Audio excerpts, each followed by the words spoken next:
नमस्कार साथियों, आज के इस वीडियो में हम बात करेंगे रेलवे ग्रुप डी एग्जाम 2025 के लिए इम्पोर्टेंट क्वेश्चनों के बारे में। जैसा कि आप सभी को पता है, रेलवे ग्रुप डी की काफ़ी सारी शिफ्टों का एग्जाम कंप्लीट हो चुका है। तो इन्हीं शिफ्टों के आधार पर इस वीडियो में जो क्वेश्चन है वो मैंने तैयार किए हैं। तो जिन भी बच्चों का एग्जाम अभी तक नहीं हुआ, इस वीडियो को लास्ट तक देख लेना, आपको समझ में आ जाएगा कि किस तरह के क्वेश्चन आप लोगों से पूछे जा सकते हैं।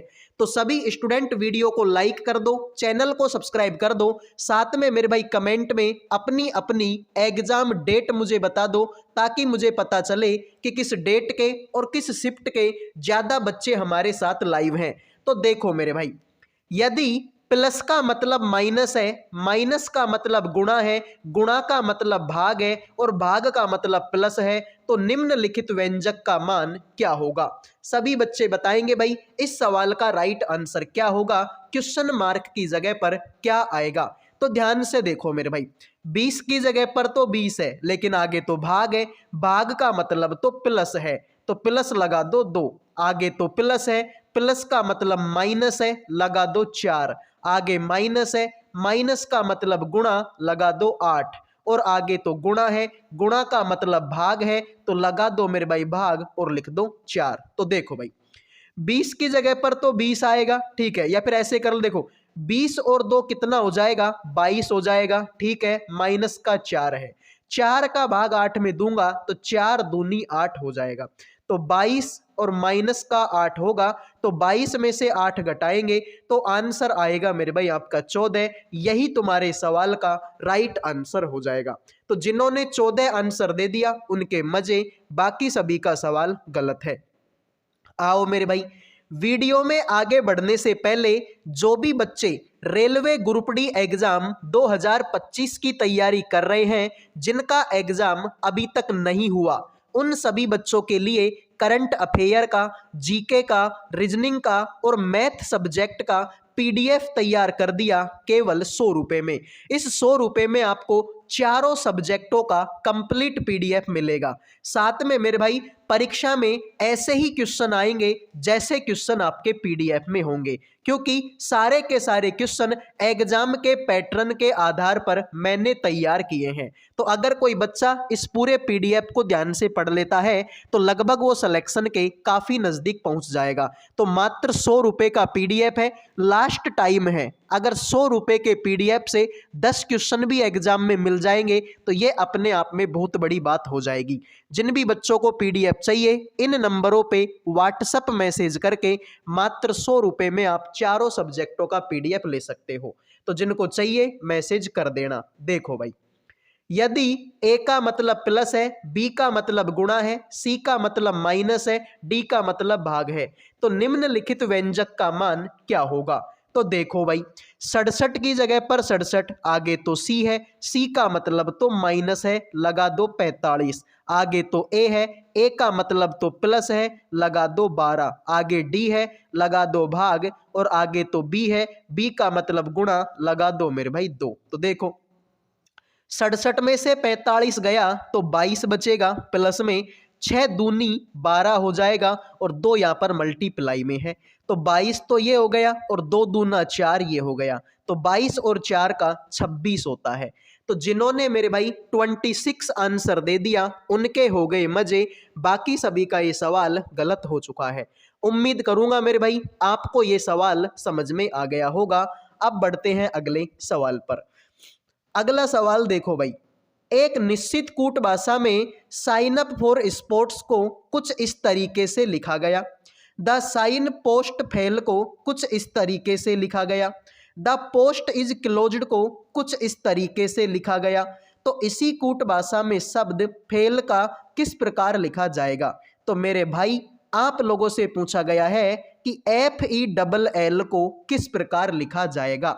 अब अगर तुम ध्यान से देखोगे तो तुमको एक बात पता चलेगी, भाई हमको तो इस वाले शब्द से मतलब है, इसमें साइन है, इसमें अप है, इसमें फोर भी है, इसमें स्पोर्ट्स भी है, लेकिन FELL तो इसमें कहीं पर भी नहीं है, मतलब ये आंसर नहीं हो सकते। तो इसमें तो मेरे भाई आपका KRI है, इसमें तो RIT भी है, तो RIT है तो RIT को तो हटा दो।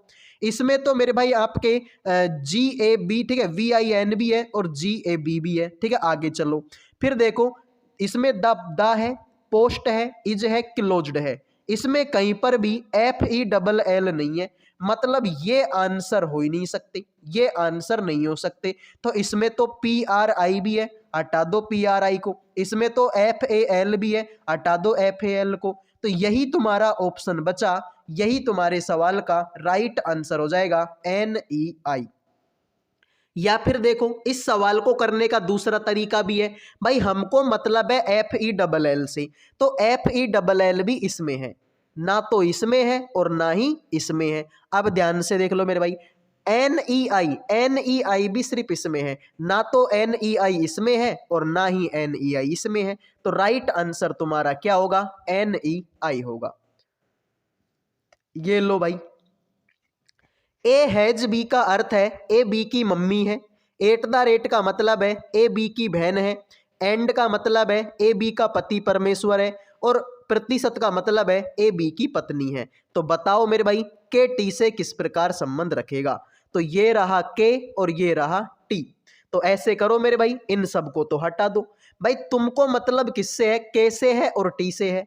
तो के ये रहा और टी ये रहा, तो ये फालतू की चीजें, इनको हटा दो। तो इनको हटा दो, इनसे कोई मतलब नहीं है। तुम्हारे सामने है हैज, हैज का मतलब तो मम्मी है सर, तो इसकी मम्मी लगेगी ये टी। तो टी जो है सर मम्मी लगेगी मेरे भाई किसकी? सर वाई की मम्मी लगेगी। आगे तो एट द रेट है, एट द रेट का मतलब बहन लगेगी, तो इसकी बहन लगेगी ये वाई। तो वाई जो है बहन लगेगी मेरे भाई किसकी? सर ये तो एम की बहन लगेगी।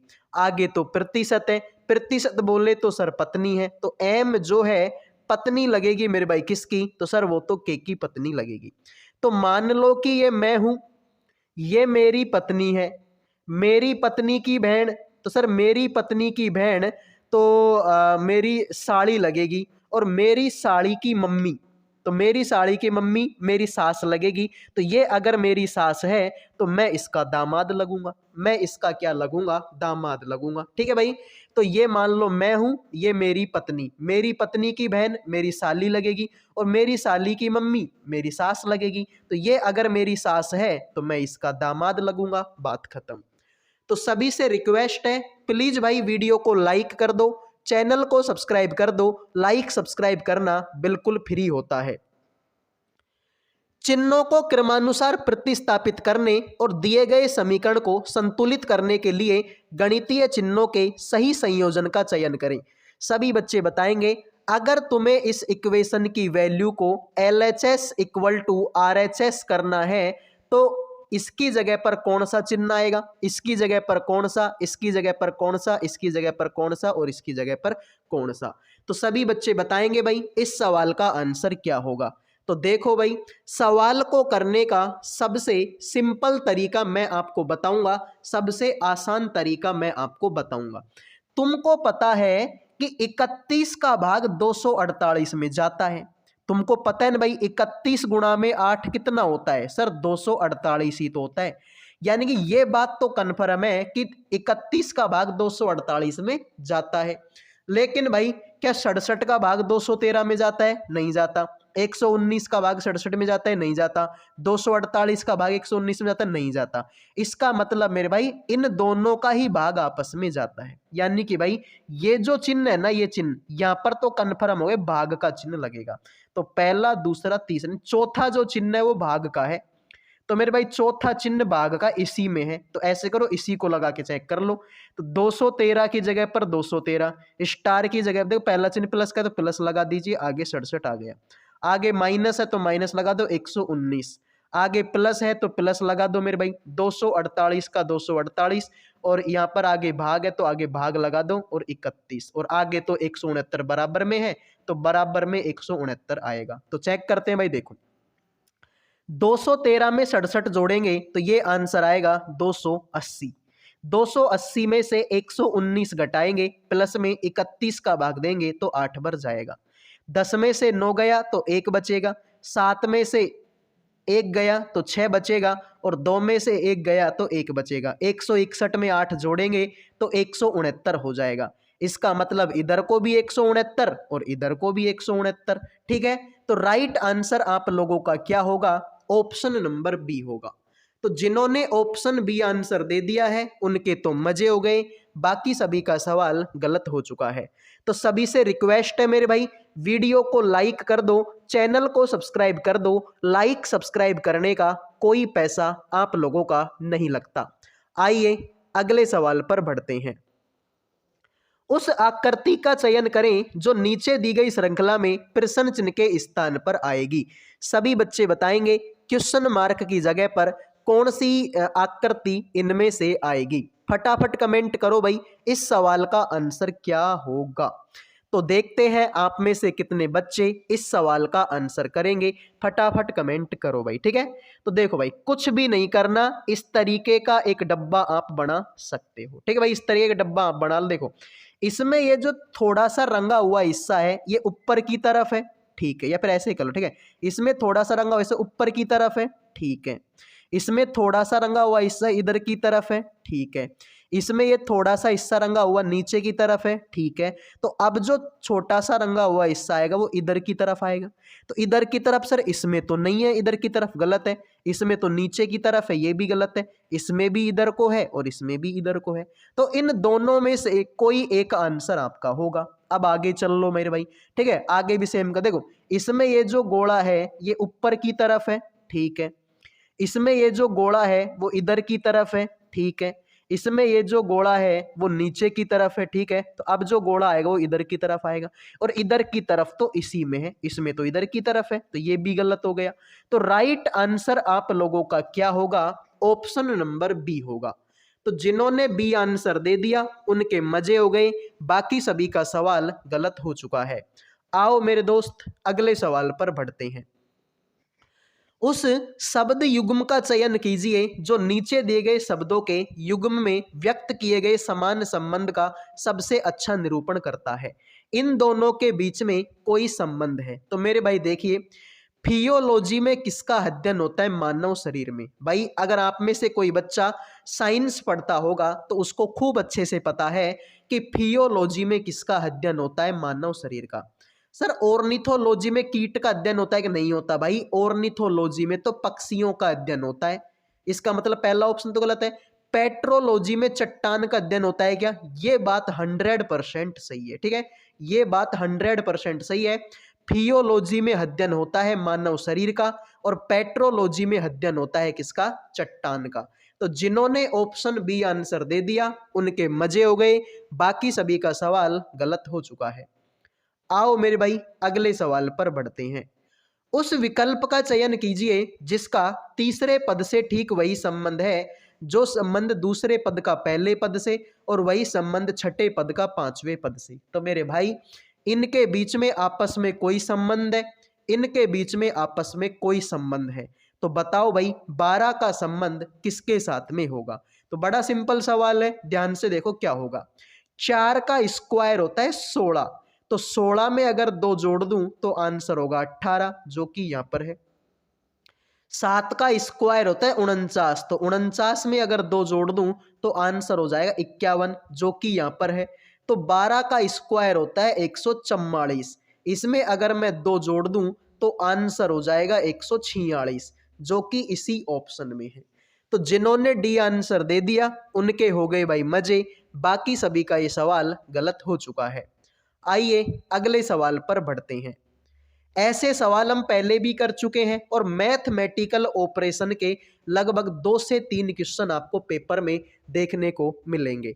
तो देखो मेरे भाई, ए का मतलब प्लस, बी का मतलब गुणा, सी का मतलब माइनस, डी का मतलब भाग। तो देख लो भाई 16 की जगह पर 16, लेकिन आगे तो डी है, डी का मतलब तो भाग है, लगा दो मेरे भाई 2। आगे तो बी है, बी का मतलब गुणा, लगा दो 9। आगे तो सी है, सी का मतलब माइनस, लगा दो 15। आगे ए है, ए का मतलब प्लस, लगा दो मेरे भाई 32। तो देखो 2 का भाग 16 में देंगे 8 बढ़ जाएगा, 8 गुणा में 9 हो जाएगा।